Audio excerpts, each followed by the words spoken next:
Good morning. So 7 a.m. and 6 minutes. 5th of November.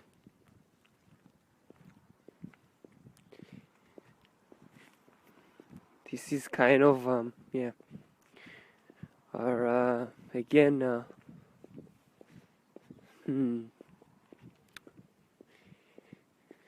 I'd call it online diaries.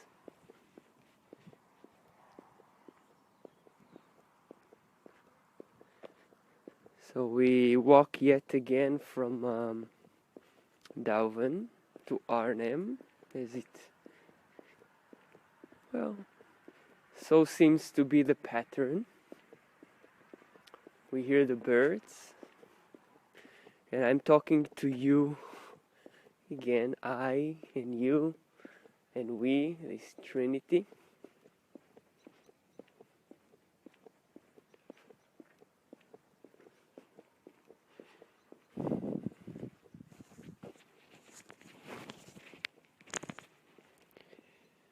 And there is something to be discovered, revealed, unveiled about the human experience.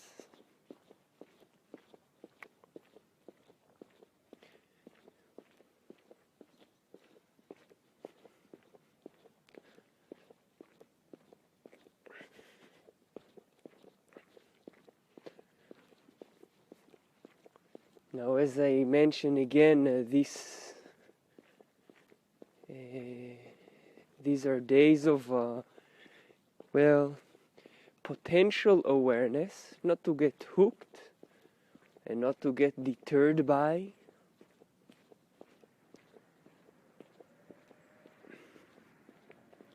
Because these days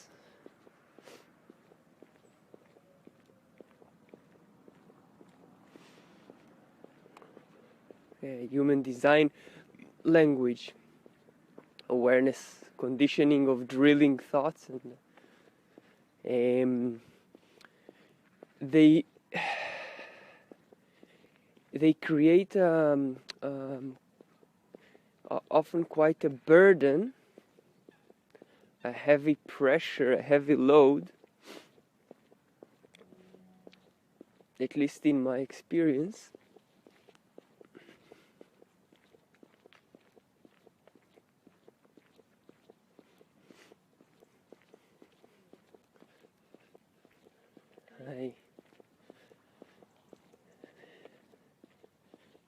And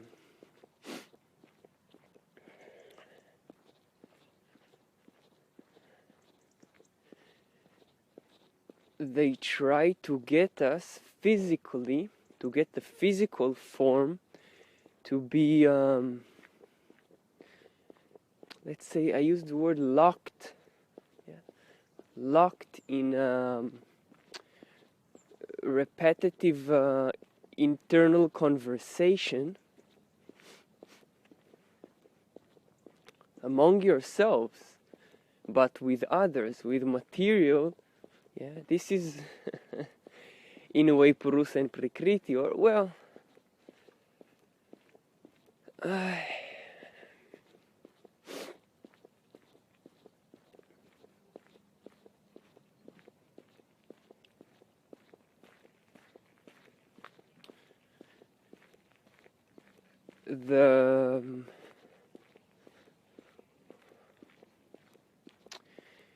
there is something with the mind, with kind of a disclaimer, I might say, that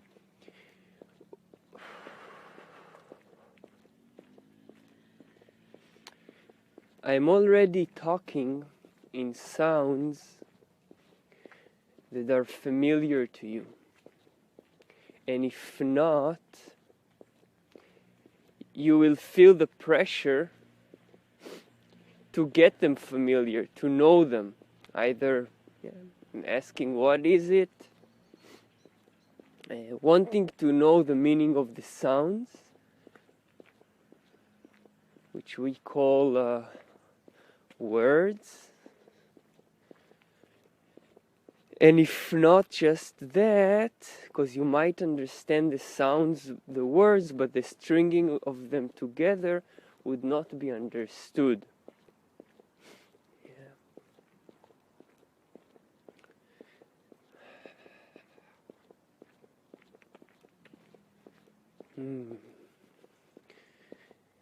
Most of us are not really equipped for inner observation, contemplation, self-realization, all these words, perhaps even meditation. Most of us humans, we are not equipped for that. We all have our roles here. So one of the, well, I'd say nice things about human design is that it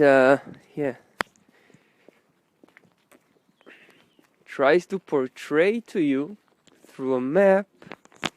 It's not you, as I mentioned also before, but it tries to, or attempts to, portray kind of a potential meaning for this. Mind looks to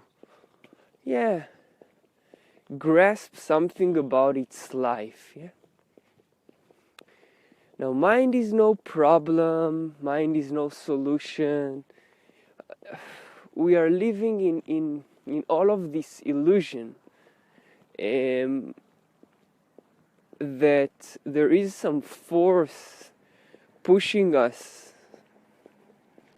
And again, I repeat, there is no way out of it, because that's the sound box, that's the language, that's when I'm talking to you, when I'm being talked inside. And again, we are these creatures. And on this surface, I am, as the human being creature I am, and you are, and well, we call ourselves like this, we identify ourselves like this. On this surface, I do use the different tools at hand to experience or be aware or put a filter or glasses of what is it to be human.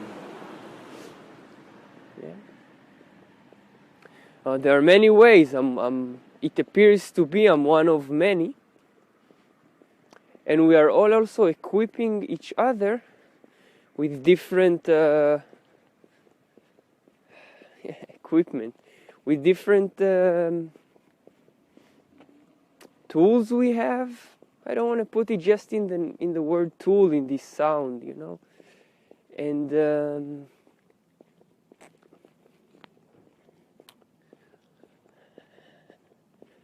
it's just that when I meet most of the people, it's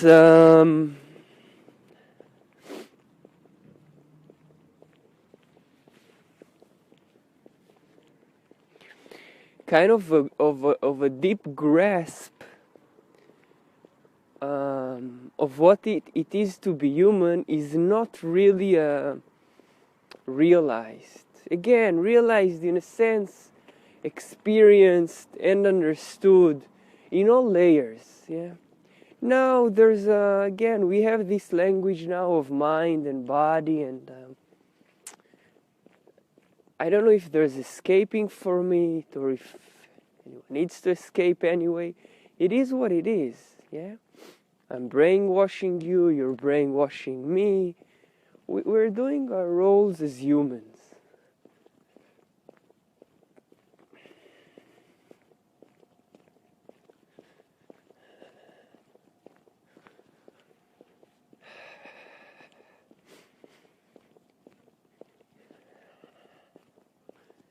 I've been brainwashed since I came to the world with certain concepts. Again, let's say if I try to simplify them, it might be yeah, get education, go to the military, work, earn money, enjoy life as a teenager, then be independent, meaning independent. Yeah. Okay, get a job and a work and finance yourself. And where I was brainwashed. We are all brainwashed, you know.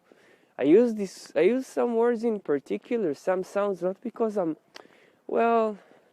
some part of me is very aware of what these sounds are doing to you. And when they trigger something and you see yourself swinging, good or bad, it's doing the job, yeah? Because it means you're, it's just doing its swing dance.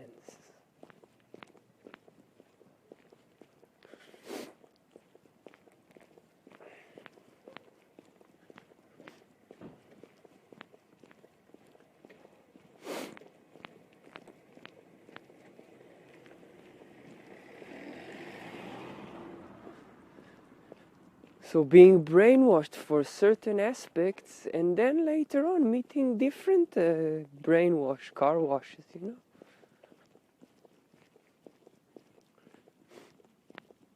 know. Really generalizing. When I was in IT, and when I am later in then this yoga world and Vipassana and human design, and now I don't know, meditation has taken its course, especially since it's really, it came from me, it came through me, life brought you, I don't know, meditation through me.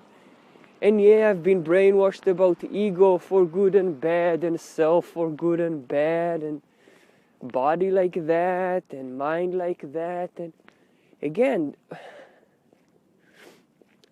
we are washed by energies. I'm washed now by the weather outside, the wind, the atmosphere, by many sounds. It's often brainwashed is associated with a bad connotation, a negative one. And that's one of our problems, because we are locked to think like that based on the brainwash. We were brainwashed ourselves. And we try to protect it and defend that with our morality and our social constraints and what we believe in, what we think, and we try to say, nah, it's not because of society, because I experienced that. And then we get trapped in the I ego trap. It's not that we're not supposed to get trapped like that, yeah? Again, we are human beings. We're just playing, game is playing with us. So we are here to play some game.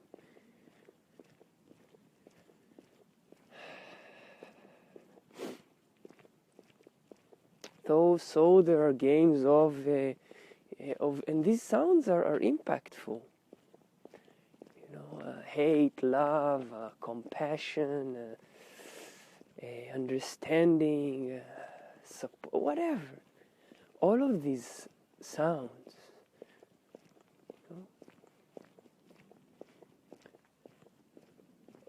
We have created a large framework as human beings of this kind of conditioning, yeah? By what seems to be years by years describing all of that we experienced, and again, personal experience accumulated to collective experience and described in whatever is happening. The trees, the weather, you know, if I describe now outside weather, you might take it more neutral. It wouldn't be offending anyone. You know, just, okay, another November morning.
So there's no actual reason, even if you might see one, in what I'm talking, except reason itself. Yes.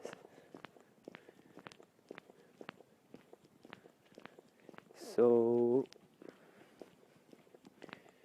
and now I'm talking to you, but to me, and to all of us. And these are deeper layers of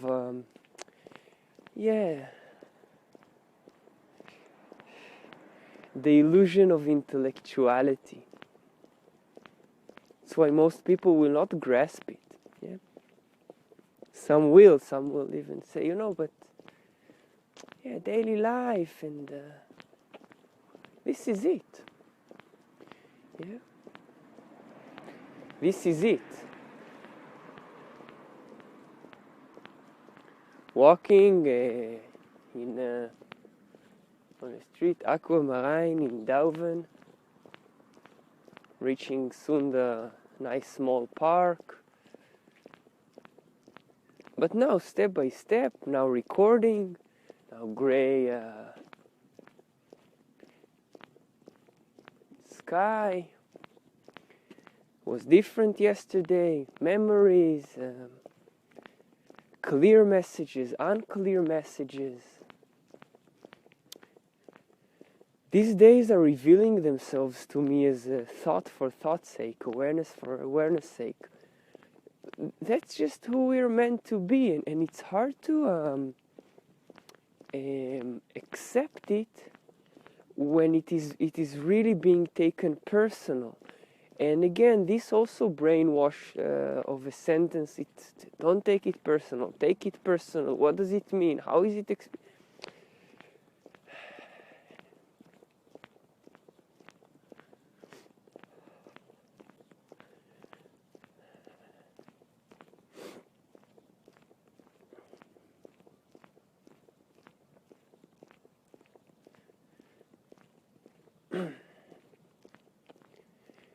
So it's like there is a person within me. It's outside in a sense, maybe from my core, but it's still within me. And these are all the imprints that this person is taking. Now, it has been spoken before. It has been brainwashed before. And if you're able to see brainwash in a neutral way, like, you go take a car wash and you assume that the dirt is bad, so you clean it, And you assume that water is cleaning and maybe the soap or the material they use for the car wash, so, the car wash, good for the car. It's just something that's happening, same as with our words. Same as with our energy, I'm not just again, we are brainwashed all the time. On the physical plane, our brain, the physical aspect, not just the mind, again, we have described such phenomena that we're able to communicate on a sound, and like, you would get some kind of a picture of that. Or what is meant, even if it's not, like in words we have described and how we have structured this world. We kind of, to this level or the other, in a homogenized level, have brainwashed ourselves to understand each other.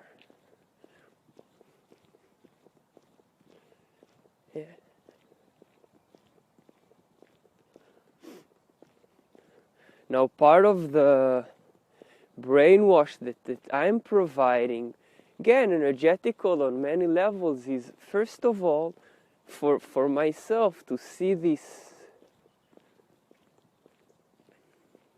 to experience perhaps, this now. But realizing I'm not, or a layer within me, is not in the now. And surrendering to it, and not trying even to say, oh, now I hear the birds, Do you hear them? Oh, this means I'm in the now. And now oh yes, now my eyes can see the trees which are now, but the thought that goes to what happened yesterday and what actually might happen tomorrow, that's not now.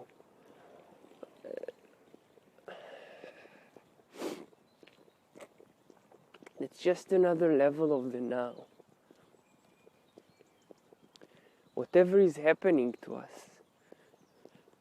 And since I experience this thing inside of me that tries to reject whatever is happening now, these are the times of awareness, of thinking about the now.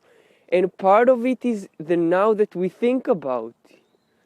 It is as simple as that. Yeah. Again, that's one of our functions of the memory. And we try perhaps, we say we think of the future and we think of the past.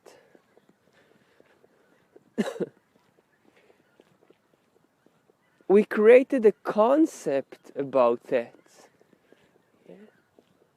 And because we are aware of the perceptions, and we named it day, and we have memory for that sake.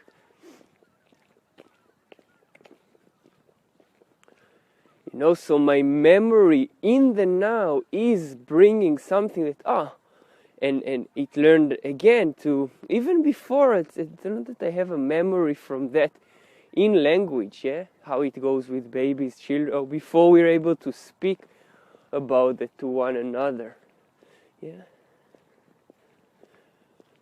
The thing is that we're always in the now. Again, not everybody is here to be with the thought occupied in the now, in its awareness, but it's always there. That's why it's so empowering when we hear these voices that are, wow, how can they just be constantly absorbed in the now? Often it will also be, hey, but what about the future? What about the past? But when these forces are not deterred anymore by the now, may it bring darkness, lightness, lake, river, flood, death, murder, cup of tea, a lover, silence, whatever. You see, we even put it in very distinct words. It's neither. Woof. What details shall I portray to you now? Put this object that is called the lake, or the brown yellowish leaves, or the cold weather, or how I experience my stomach, or just take a picture and then you'd say a picture worth 1,000 words, which is also a big brainwash.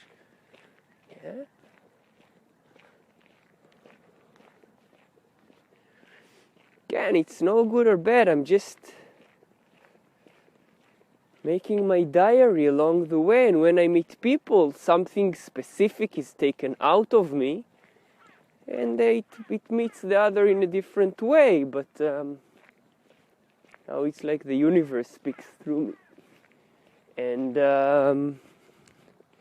so this connection to the now, even to the physical now, to forget about all the thoughts or don't forget, just watch the thoughts about the future and the past, and just even for a moment use the physical reality, in a specific way. Where are your feet? Where is your body? Or if you're lying down, your back, or you sit on your buttocks, then you use the eyes that actually see outward, not the thoughts that run away to, but because we have all of that together, and I'm not into a specific practice. So trying to get you to some point, but trying to get you to see whatever you see and bring that to me and to others. It's part of I don't know meditation and part of the I don't know meditation shop, and I give it a name so it will have a name because it seems to something that comes up, and you know. Now, when I'm less connected to this physical reality, I'm always connected, or so I might say, when I'm less aware of it, yeah, because the thoughts, and if I use human design language, the ajna, the place of conceptualizing, this potential. Well, it is I say, yeah, an awareness center in human design language, but if I try to, for those who don't know the human design itself, just this thinking box of ours, it's noisier. It's just noisier than the physical experience of, okay, feet, breath, the taste in my mouth of life. It's just more dominant than that. Now it has two functions, in a sense, and all has a connection to the acoustic level on different, in different connection, different intersections. So there are practices who tell you, just like Vipassana, just observe your breath, observe your sensation, just use these physical qualities, and they give you a reason why, you'll experience it, and you'll just see something happen. Yeah.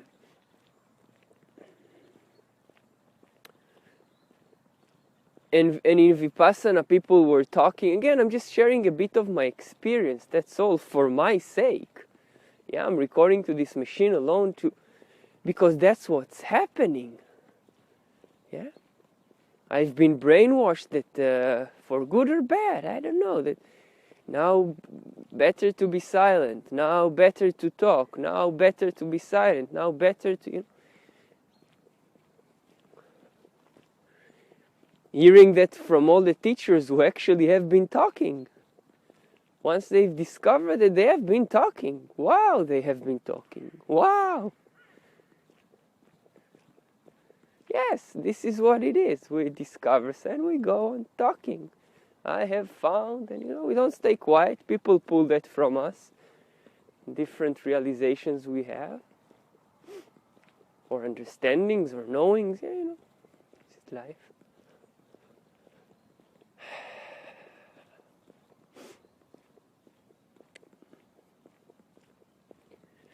And as I mentioned already, there's no point. There'll never be a point in what I say. It's just you becoming aware of whatever you're aware of. When I reach my hand towards you, and I see things. You also see things, experience things. Again, sometimes I can hear your again, not really, but I can, through how I interpret your body, that how you try to think what to say. Like there's something that should be said. Yeah.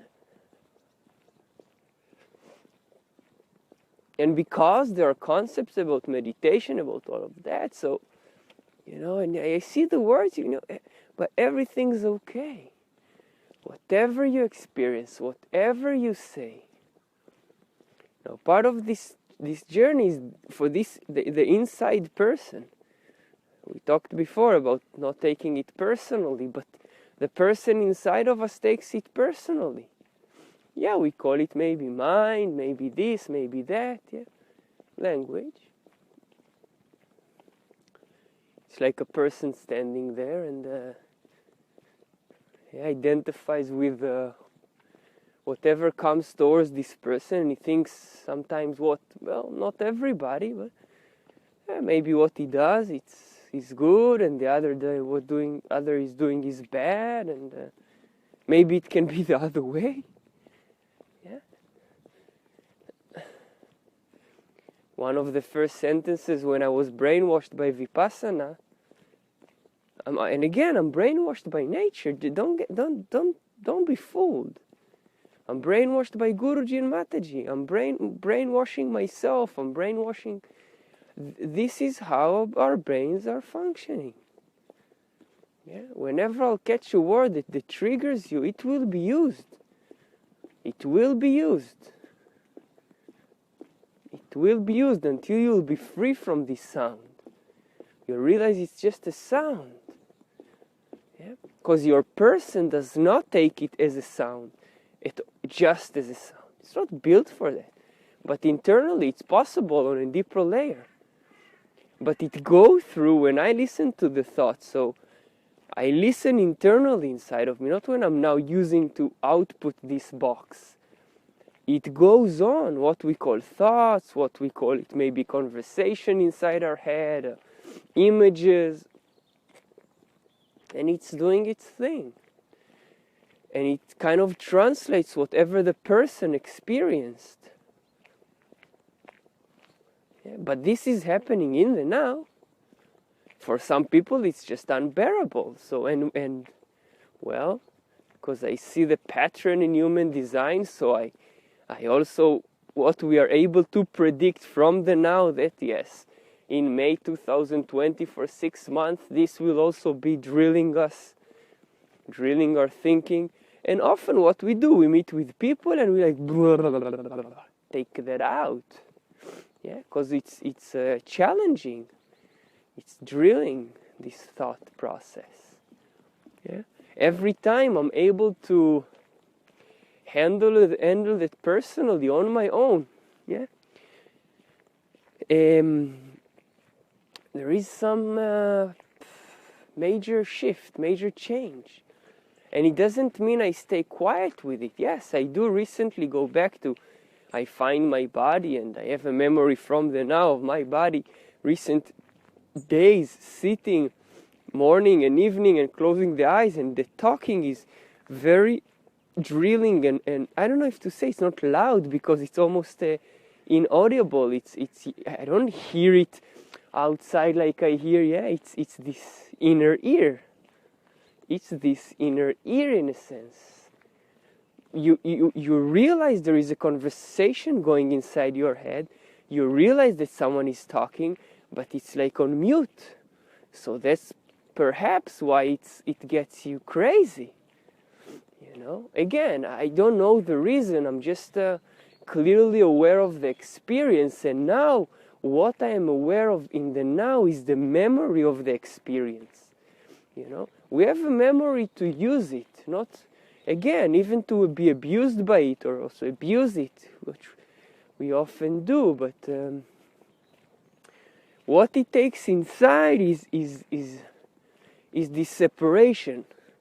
Him and her and she and me and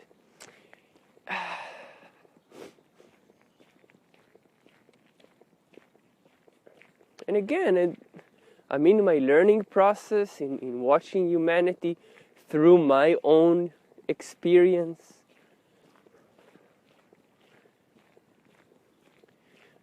And it's clear these are the things, one of the main things that are challenging to handle. Yeah, where we actually go crazy. If emotions flood us, they're so dominant that we just burst them out. Yeah? Or again, well, some of us contain it so much inside, but eventually it will be unbearable. Then again, there might be a strong dominant violence, verbally, physically, because mind itself, I'm not sure how, again, just as a theory, how it would function without the emotions. It would be clear or aware of something, but when it's all these social contexts, then something is triggered. Yeah? Mind itself, in a way, well, is cool. Yeah, it's cool. It's not even motored. It's like, but again, since it is able to perceive survival aspect and emotional aspect, social ones, and all the dynamics, and more, it's just doing its trick in interpreting it. But actually, the interpretation is pretty cool.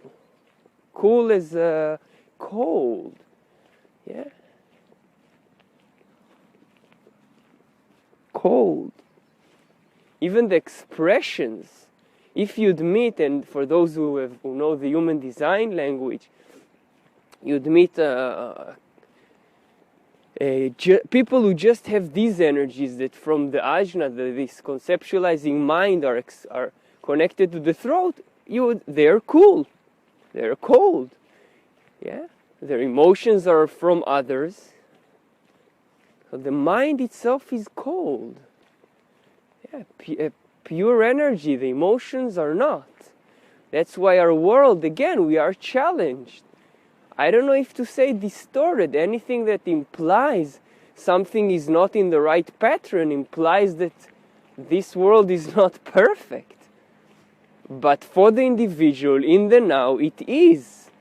Yeah, and again, for those who have of human design language, which I still use on top of the English language, so a perfected form, it was interesting because Osho Bhagwan Rajneesh also had two of these energies that,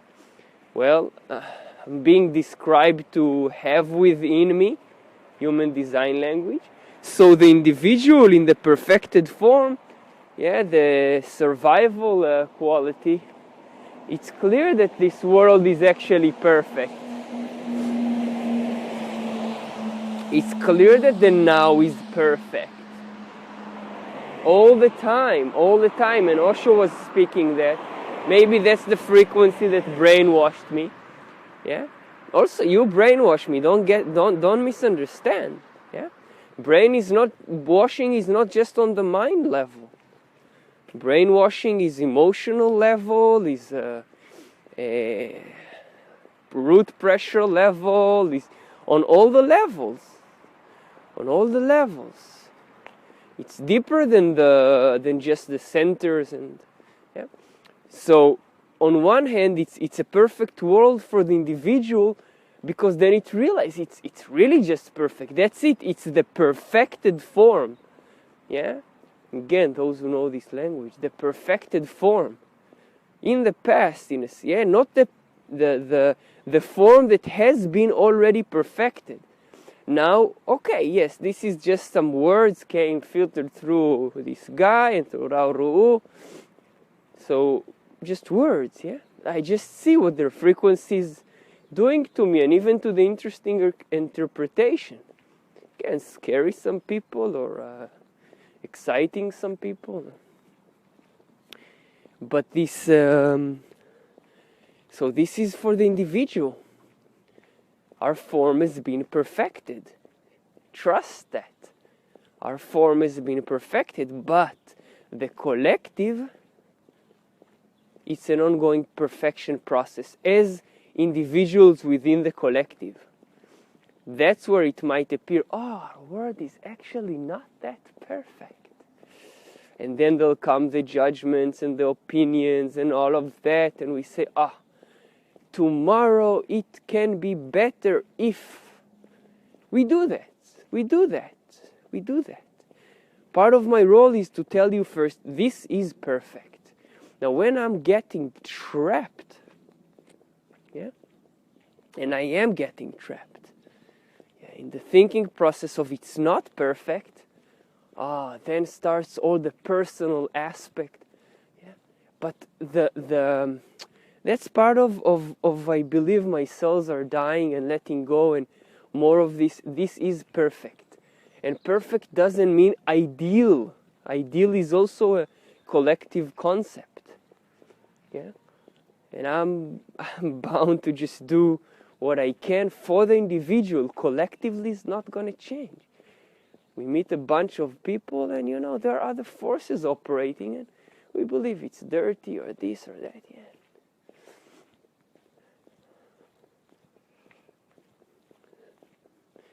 Again, more and more I get the essence of Lao Tzu.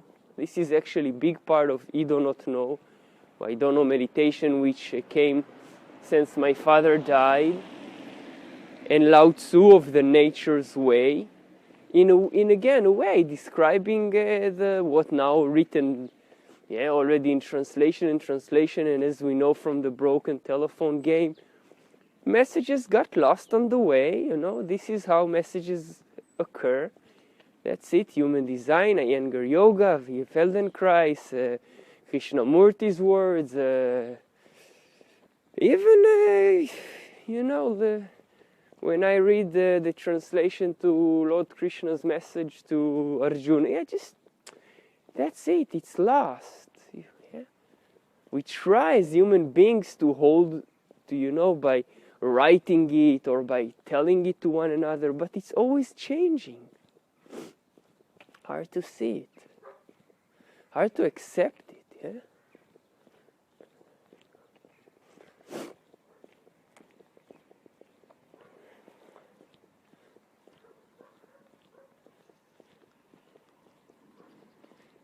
Now I experience it within me. I experience all these dichotomies, all these, paradoxes, even within me.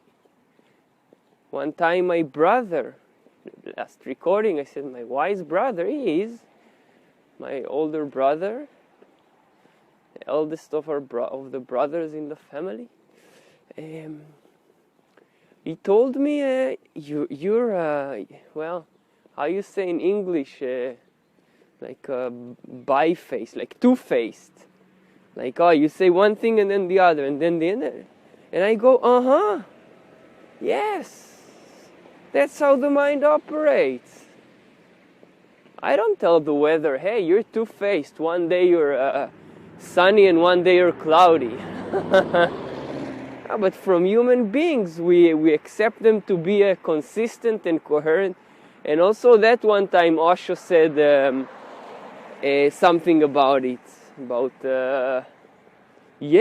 I'll keep contradicting myself, if you don't see how you're contradicting yourself, your mind's fooling you. You might say, I've changed, I've developed, I'm now more aware, I'm more this. You're fooling yourself.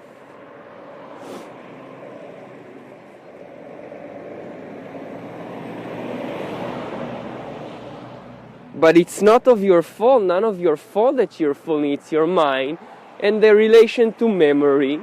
That's how it operates. And because in the now, you have access to this memory, then that's the thing that you believe to be consistent.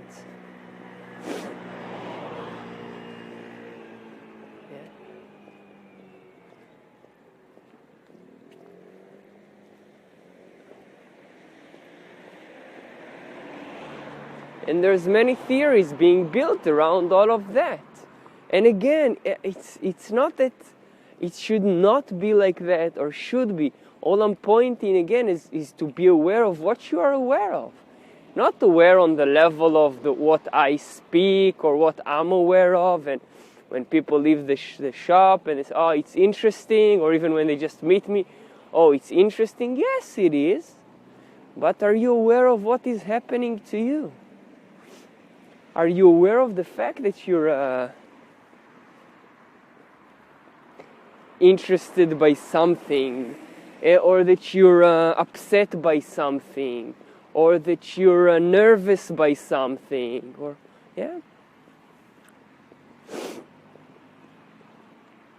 Again, I don't have it on my path in this life through the memory to say, I've managed to be aware in this level and to reach where I've reached memory-wise without human design and strategy and inner authority. I have not. And also Vipassana and also I have not been able to, as the story goes, to be here, let's say, without my mother and my father. I don't know, just a memory. I don't know if I'm the son of my mother or my father. Do you know? Do you truly know? Do you truly know? You know? Again, memory is fooling us, and we have to believe these stories. We have to. It's part of us being human. Yeah? Some children, they grow, and again, I'm just showing how thought operates. That's all. Part of what I'm doing, how the thought pattern operates, based in my case on past experience of how I experienced, and using the memory for that sake, for you and for me. Part of my different layers of I had a thought of, I'm going to talk to you about the sympathetic and parasympathetic mind today, and the parasympathetic white dog mind consciousness. No, this was actually the black one. And the sympathetic white dog mind consciousness, yeah? So parasympathetic black, sympathetic white, it will come eventually, yeah? Nobody taught me that, and life taught me that. I didn't do it. Yeah, all these things. So, as I speak about belief, there are concepts that are very clear to me. And that's it. Once they're clear to me, people can say what they say. Yeah, you know. I have what to do, a consistent contradicting thought waves. Here to be consistent and then change. Again, the more I see myself mature, the more they're establishing, and okay, you know, that's it. And you know, it's not that they'll get consistent, they're just, because they're fluctuating and I surrender to their fluctuation, I just see, even when they speak in authoritative way, it's just how it is functioning. That's why it's challenging when one time it speaks, on 30, let's say, I drink a cup of tea and the tea is 80 degrees, yeah?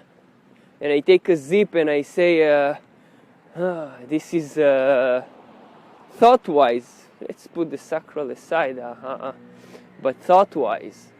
I say, this is hot. Yeah, and the next day I drink an 80 degrees and I say, this is cold. So, you know.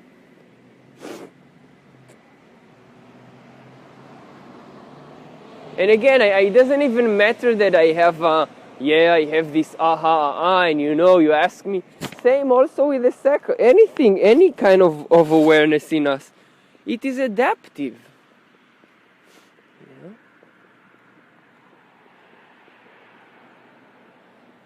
Yesterday is not now, and tomorrow is not now, and now is not yesterday, and now is not tomorrow. Again, it's all happening in the now. That's why we're so caught, because we have the ability to think about in a time frame. Once we're able to see it, we just see how we're caught there. But we're meant to. It's part of us being human. To be caught there and make plans in the now. Yeah. And see these plans happening eventually in the now. And then, oh, look, the plan we had. Wow, now actually the buses, they run because we had a plan. But it's in the now, and it's in the now, and it's in the now, and it's in the now. And because we caught in the illusion of us doing all of that, and we have memory, yeah, we don't realize this is the Big Bang, and that it's all happening, boom, now, boom, now, boom, now.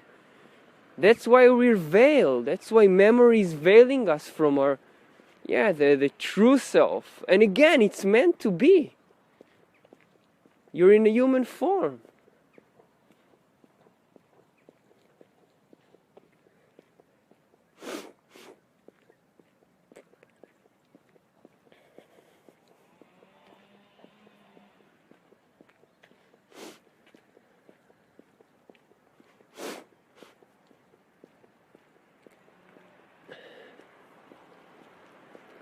It's interesting that for me, if you look at human design and you look at the memory gaze channels, it's all of this. It's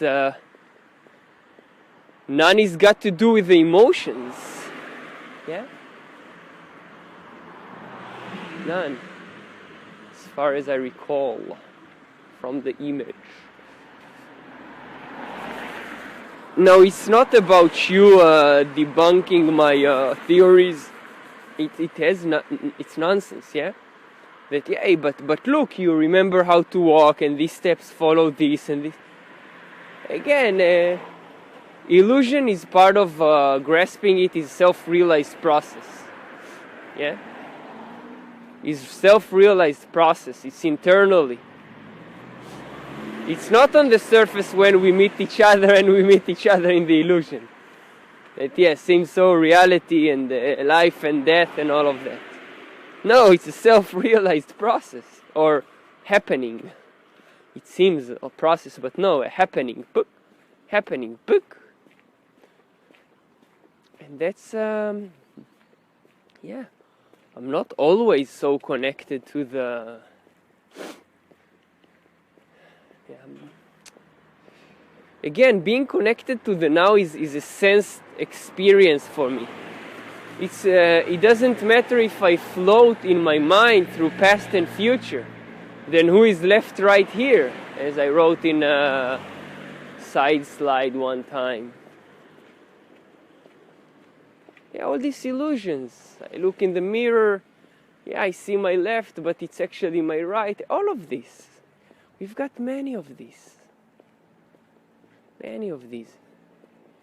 So these things, if I go back to the story about a father and a mother, I was told one time, I'm the son of this woman and this man, and also other people babies are being told like that, and then their parents says, hey, you're adopted, you know, stories shattered. Doesn't matter.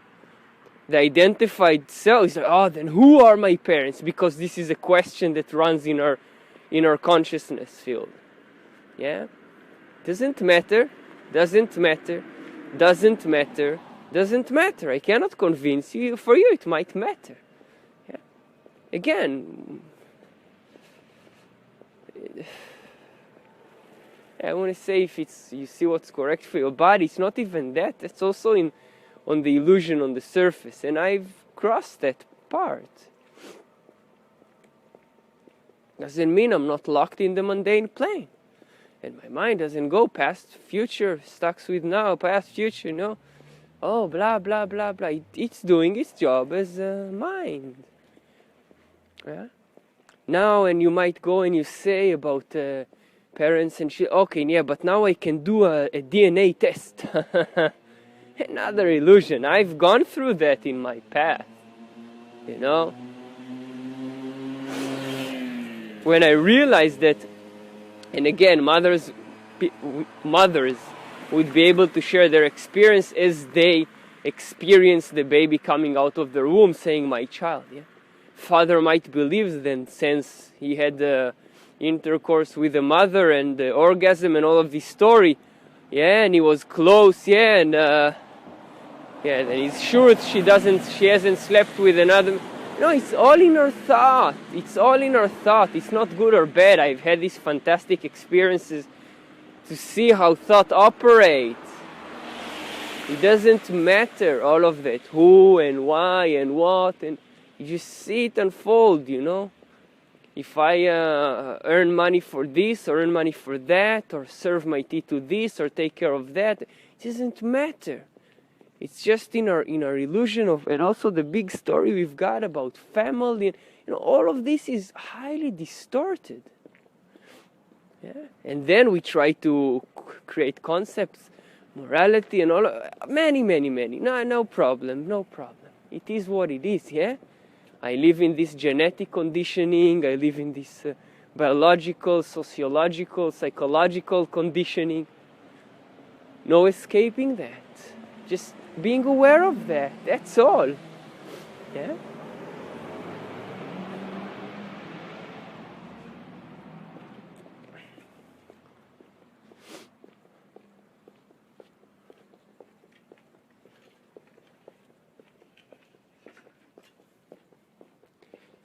So became clear to me a couple of years ago about this thought of a father as I was becoming a father. And yeah, some of you that seems to heard my story, or because you just heard my story, that's all, and then you interpret, and either you believe it or not. And often my stories, well, since I see that part of me is trying to really share what the memory is recollecting for me, yeah. And as Iyengar translated the Yoga Sutras, memory is the unmodified recollection of imprints, something like that. That I really don't try to, like what it brings, I try to bring forth. What the memory brings. Unlike some of us that we are aware of what the memory brings for us, and we try to alter that, which we might call lie. Anyway, it's a lie, even if I'm telling you the truth, my unmodified recollection of imprints, it's just illusion. But it has a frequency.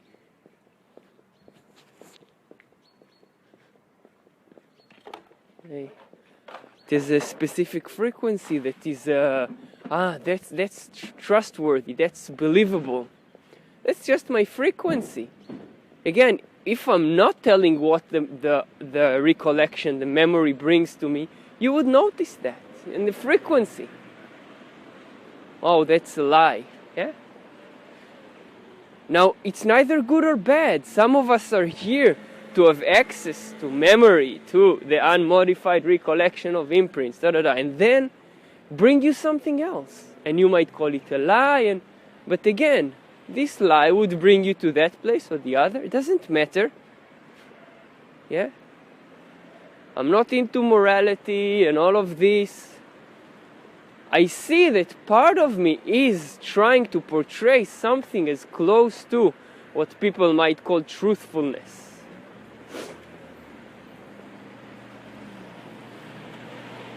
Truthfulness.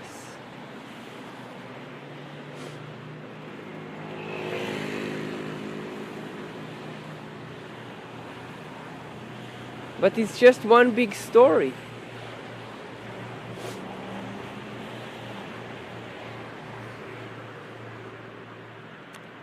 So through observing all of these thoughts all my life in different layers, yeah, different glasses, different filters I've had, yeah. Now this is what I see. Now.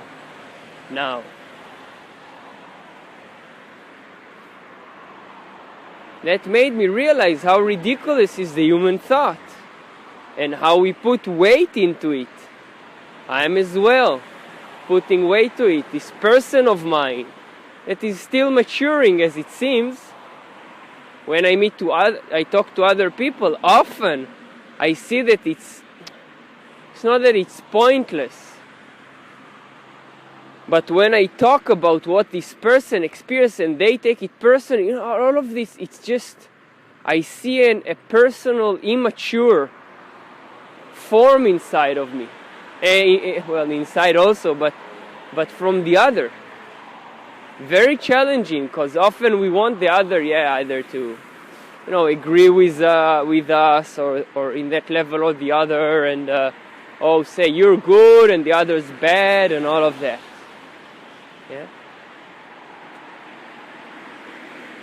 Again, it's also, you might say you're a masochist, you constantly stay next to someone who says you're not good, and I don't know. Yeah? We have a path and we are here to be aware of it, that's all. We have a moment and we are here to be aware of it. I don't want to make it like a path or a journey and then goes back to memory.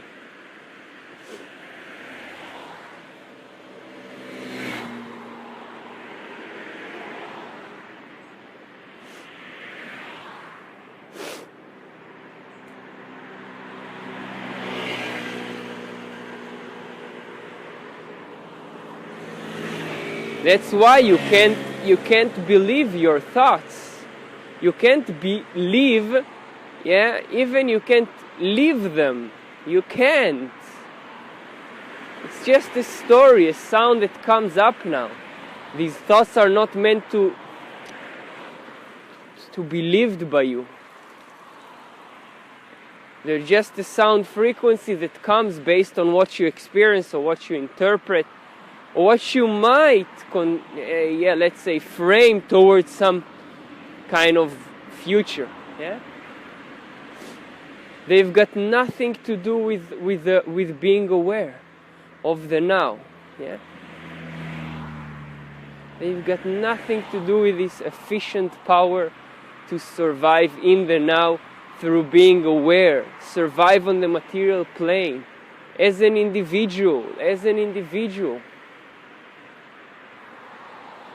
And again, as I said before, when someone grasps this, when an individual grasps that, Osho, Rauru, Eckhart Tolle,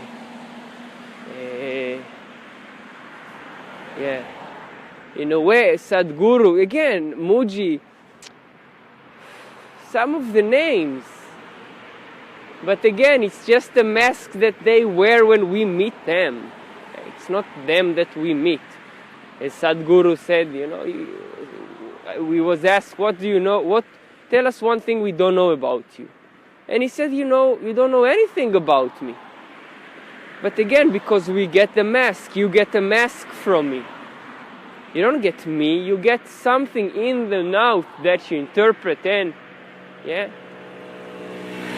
you think this is this guy.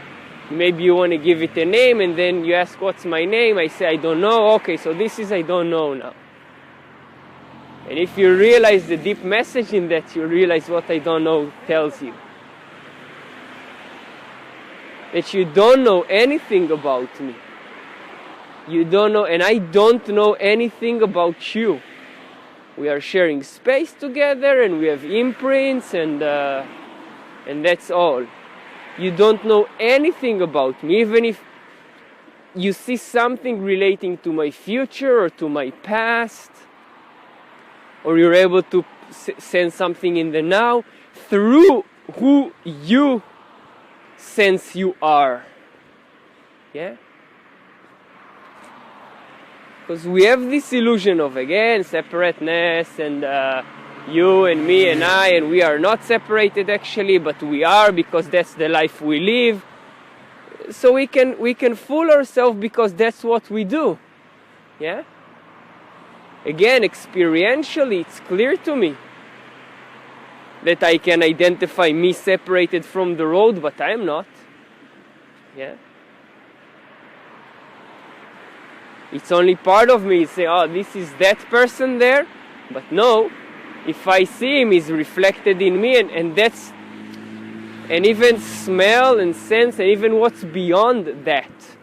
So what's in the imagination under this earth, or up to the sky, or people in the other side of the globe, or all of that. But that's a level that's, again, we talk oneness and all of that, but it's often very hollow, very empty. What I perceive, people have really, I interpret it in the separation that they're bullshitting around. They're bullshitting. They just like the concept because they're attached to, oh, we're all together. So they confused oneness with being together. Yeah? There is much confusion in our levels of awareness. And we are adopting easily words that fit our framework of belief or thought. And it's okay, I do the same, as I said. I'm a human being. I'm inside, and even if I'll say I'm not a human being, again, it will also, because that will be the message that needed to be forwarded. We are locked, I don't know, I say my friends, my listeners, I say to myself, I realize that you're all in me.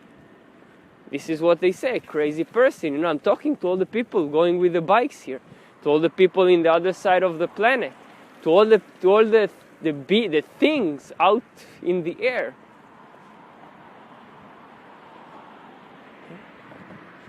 Someone's doing, again, also talking, thinking, all of these streams. That's part of the oneness. Yeah, now this guy in the bike brought energy to me. I brought energy. Now this road is bringing its energy to me. Now this kid is passing, bringing the energy, and same as the other way. Now, in a sense, this is the oneness, but it's not like what people, oneness and niceness and all of this. This is why oneness is completely misunderstood the way I see it from my separateness. Oneness is connected to this. We're all one, so love and peace and bullshit. You realize? I'll keep saying bullshit because we live in duality of life and death, of loving and hating and all of that. Again, there is a level that when you're aware, it all dissolves. You don't actually love anybody, you don't hate anybody, but then you reach to a different layer or a sphere beyond that. Not just the high, like smoking that you get from love, and then the down, that you get from hate. No, that's when you're still attached to also the oneness and the separateness, and not realizing your humanness. Yeah? And there's no escaping that. We are talking creatures, we are brainwashing each other, we are doing what we are here to do.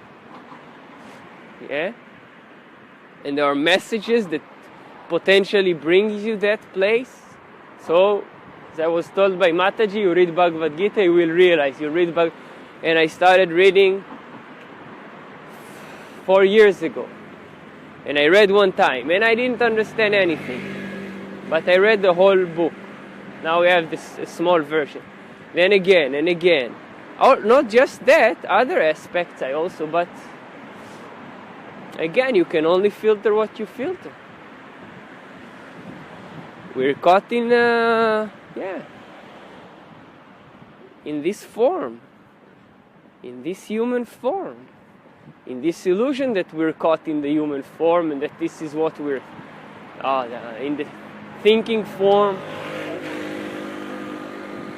It doesn't matter as much as I will tell myself, I'm not locked in here, I'm not locked in here, I'm not locked in here, or think that, or silence that.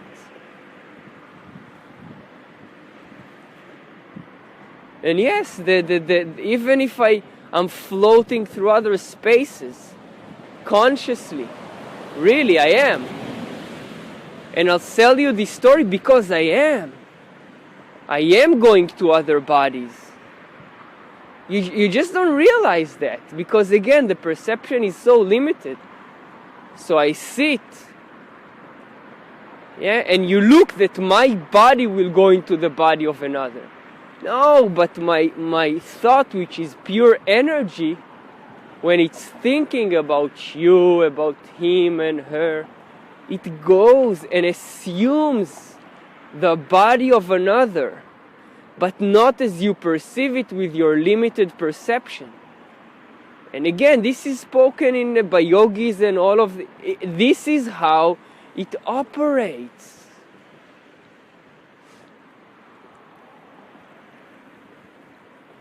This is why we are not really bound by time and space, but we are locked to it, because this is how the illusion operates. Yeah.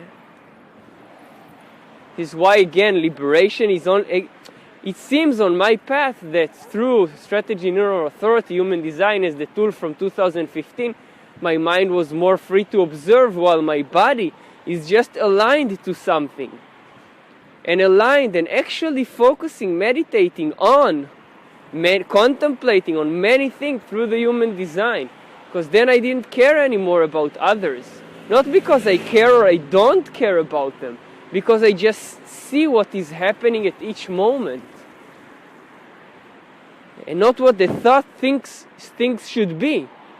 Then the thought can fly through time and space and go into other bodies and have this fantastic capacity for pure energy. It is not bound by our form. It is not really bound as much as it is, but it's not. even if it seems that it's built upon a time frame or a time frame, or let's say time, past, present, future, as we named it, the things that we remember, the things which we project towards the future in the next moment that have not yet happened, but we assume they'll be the same. Yeah. And again, even the things we think and they come and they're completely new, you know? They're not really, but we just play this game.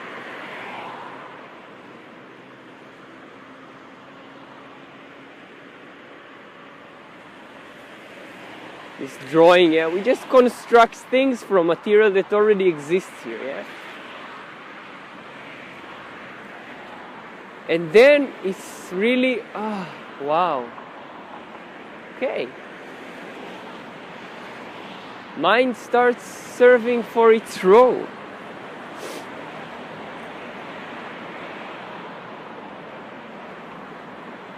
And again, it goes through mind being occupied with bullshit. But it's not really bullshit. He and she and personal and all. It's energy. Yeah. You cannot be awakened if you're not asleep. You cannot be awakened if you're not asleep. We live in this duality. You cannot learn something if you have not learned it, not known something before.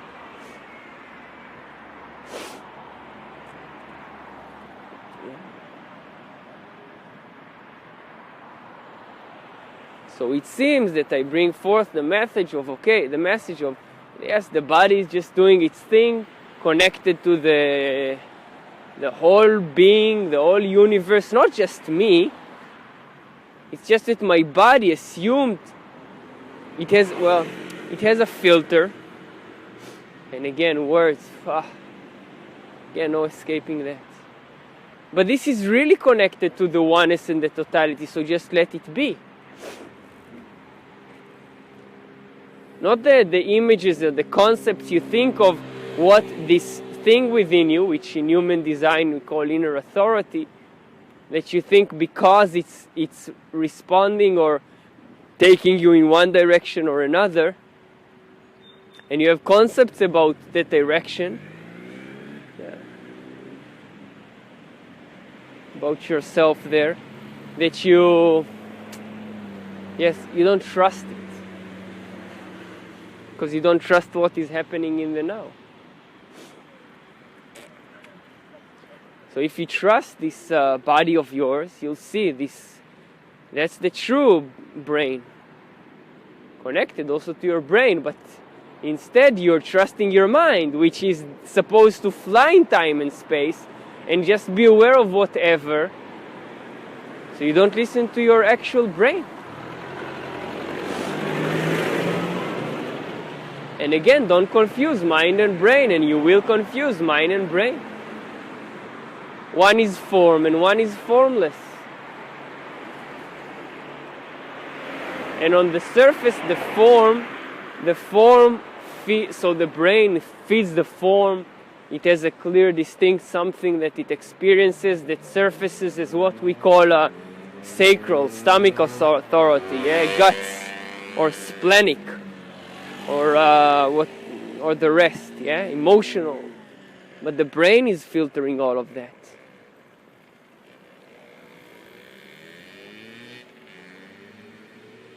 Again, we're still limited with this brain, mind, and brain, because there is we're identified with so many things, especially with our thoughts of where we are, where we're heading, where we came from. Who am I in this? And what should I do with this me that is here? You don't see that it is happening because it's, again, this is why it's self-realization process. I guess it's a process if I keep saying it, but seems to be in the memory like that.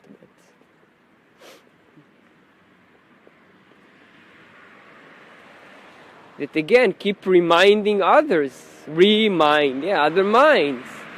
The role of the mind, the role of the body, the role of the mind, the role of the body, again and again and again. And once you've crossed this bridge, you have a certain way of suggesting people how to cross that bridge. But you cannot cross the bridge for them. Yeah. Again, if you drag them through the bridge, you might die along with them. You might waste your opportunity to, yeah, for whatever, you know.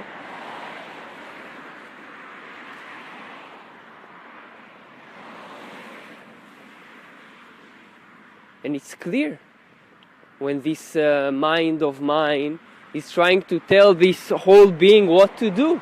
And he does, and he does, and he does. And when it meets unaware people and it gets caught in that, they also talk about it. And then all the relativity, and she's good and he's bad, and he's bad and she's good, and all other way around, all of that doesn't matter.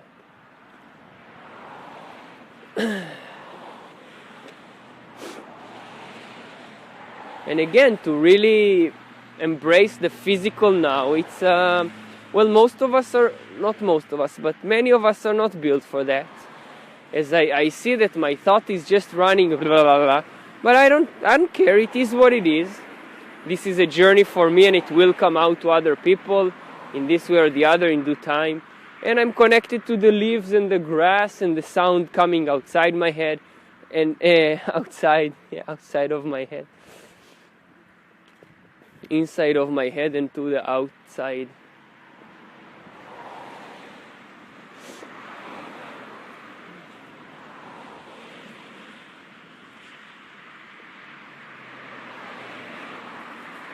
And in maturing consciousness, not yet matured. This mind is not yet matured. That's what it believes. It doesn't know, it only is aware of what it is now. In the memory it says, we see actually this development over time from what you were talking and thinking yesterday and a year before and 10 years and 20 years. In a general sense.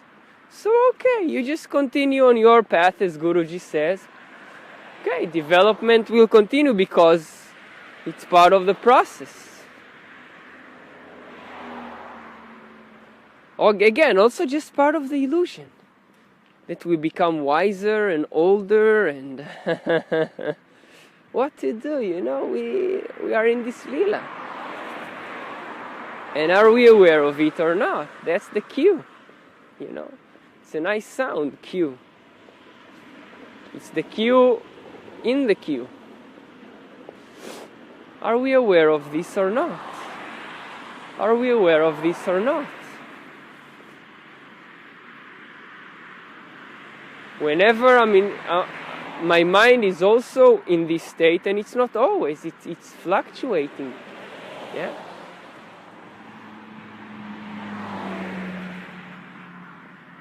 And whoever tells you differently, he's a liar.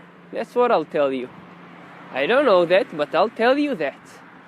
Every yogi and they're just keeping it inside. That's all. They're just not identifying with this fluctuation inside.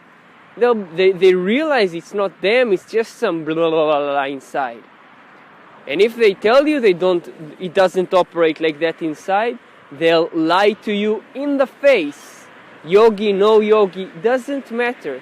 They'll strictly will not let their unmodified recollection of imprints, yeah, to go as it is outside. Because they realize it will serve you nothing, and them as well. Yeah, do you grasp that? That's my message to you. That's how we are as humans. Yeah?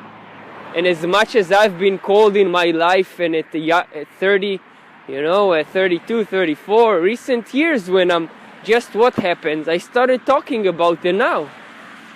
And I sensed it's connected, this now. And again, when I'm not, but. And then the more I got to talk also on the now, bring this unmodified recollection of imprints, about the now. Oh, you're so what? You're enlightened? You know, this is what we think, or we project on people who are really continuously speaking in the now. Enlightened, guru, liberated. I've heard it all. And again, I'm that and I'm not that. Whatever you see is whatever you see in the moment, whatever you're ready to see. Yeah? My mind keeps being my mind. My body keeps being my body. There is something that is neither of that. As I mentioned, we are limited by words and by us talking to one another, so putting it in a sound box, in a frame, and okay, not renewing anything. Anything, even if you think you invent a new word. Nothing. No sound. This is why we even invented a word to describe it, God's work, But God is also this thing also in all the other letters, it's just our limitation.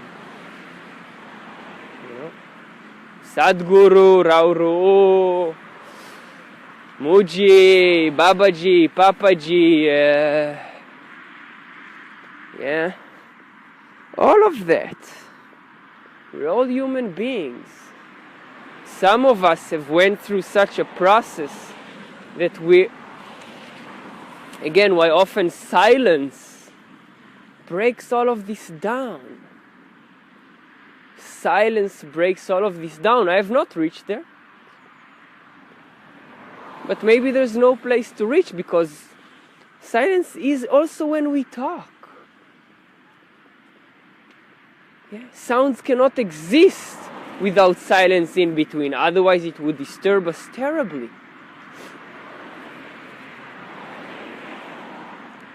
But again, this is how we project, and we put on this... and we call them holy beings and all of this, and there is something. The more I also observe myself keeping the silence, mind is transformed.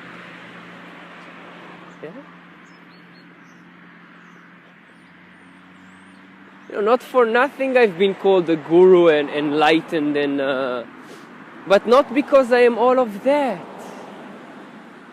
It just seems something is more aligned. You might be called a cook or a father it doesn't matter how you are called by a sound. And yes, people listen to my sounds, and at this young age, interesting, and it will continue, and I get my path, my karma, and Guruji and Mataji are saying what they're saying, and it's not from the ego that is, look at me, wow, as much as I'm wow, I'm also nothing. I'm just a chatterbox. Sadhguru is just a chatterbox. Rauru is just a chatterbox. Eckhart Tolle is just a chatterbox. Byron Katie, Muji. We might be, and I can assume this. Just be aware of what is happening now. No, just be aware of what is happening now. Again, not my style, because it's all just one way of presenting things. It doesn't matter anymore. It doesn't matter. It doesn't matter. Don't get caught in the masks of others, and don't get caught in the masks of yours. But again, until you don't see these masks, you think they're real. You think the identity, or you believe the identity you assumed is real. My mind is caught in that often.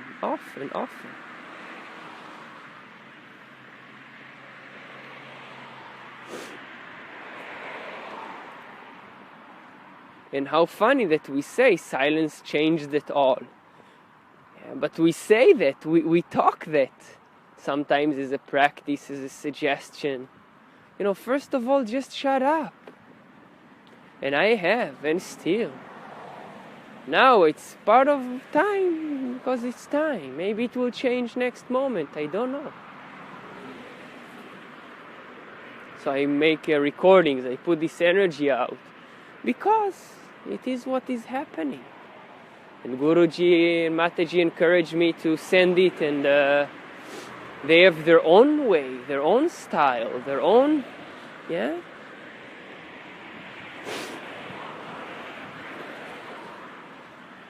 And under this layer, nobody really knows what is this Guruji, or Mataji, or Idonotnoji.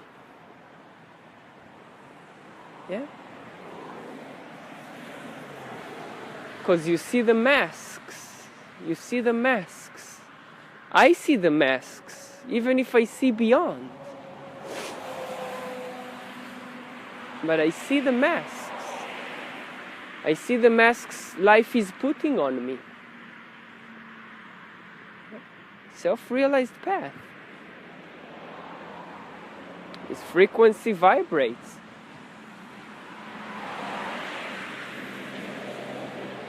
But it's not enough if you write on a mirror, say, I'm not that, I'm not that, I'm not my thoughts, I'm not emotion, I'm not... And there are many ways for that. Not limiting just to, I don't know, meditation or human design or what Guruji has to say or how Mataji does it, or if you sleep alone in your own aura or don't sleep alone, or I don't know. I experience what is happening to me in this illusion of unmodified recollection of imprints.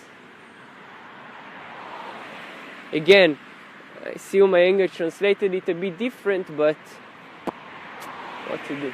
Maybe not. So these are drilling times, and they're preparing us to realize that thought for thought's sake, awareness for awareness' sake, not to do anything about it. And me, as part of my role, I just put it out to the recording machine, blah. Because it's just getting out there. I might share it with Guruji and Mataji, or, you know, even though I was asked to put on YouTube, I don't know. People will not understand what I say. It's not the time. And mostly individuals, you know, we are here to, in this separation that some of us have more individual qualities. Yeah, like in the illusion, some of us are men and some are women. Yeah. Individuals are really about timing. Yeah, Guruji has fantastic messages. Stay in your clear, time will come. It's about the timing, not the pattern or the rhythm you maintain within it. No, just the right timing. And if you're not doing that as individual, you'll be rejected. You'll be rejected because whatever you bring as an individual energy is so different, so different, so different, that it's really just about the beat, timing. And it's even no hammock, as Guruji once said, you know, when you're with other people, yes, then hammock rhythm, but no, it's really the right timing within the cue. And have no expectations, 100% acceptance, zero expectation, 100% acceptance of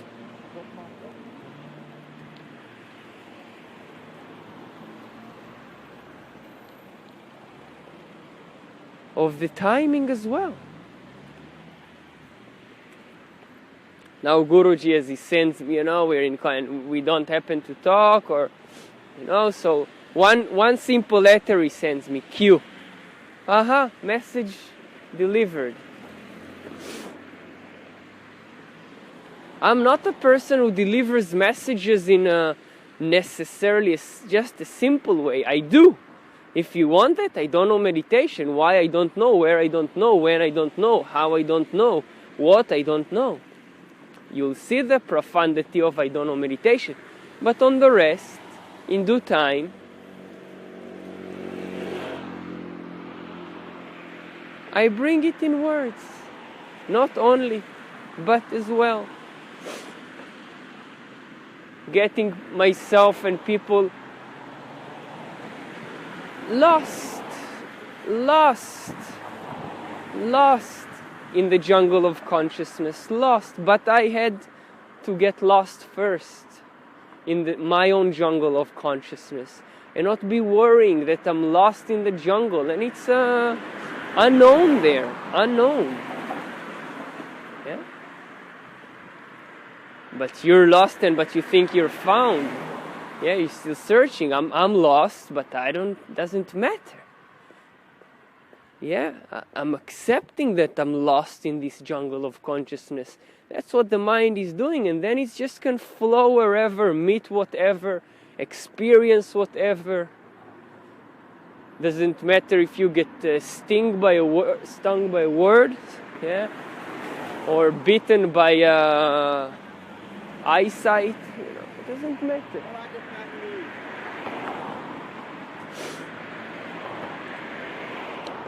And as the simple thing, also from Vipassana which I took, anicca, this shall also pass away, but no expectations of when and how. And no need to observe the breath of the nose anymore, or the sensations of the body, because it is happening already now, in a noble chattering.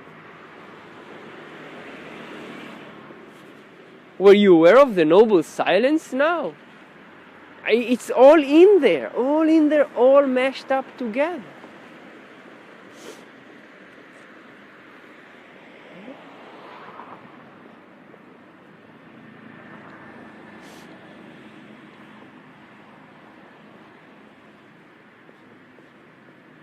So all I can keep pointing you is to be aware of what you are aware of. It might be also unpleasant, because your mind is here to die. It might be unpleasant since you have a conception about a concept about how it should be.